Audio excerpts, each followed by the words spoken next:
John, your next patient is here. Room 2. Thank you, Mary. What is his name?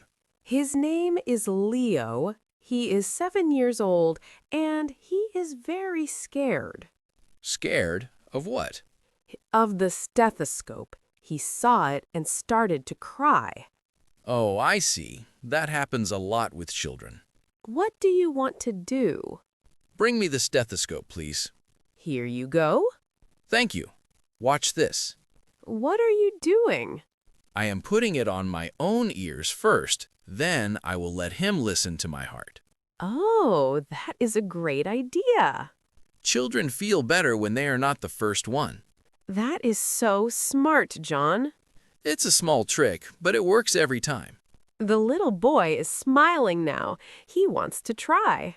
Perfect. Let's go. We have a brave patient waiting. You are really good with kids, John. Thank you, Mary. Now let's help him.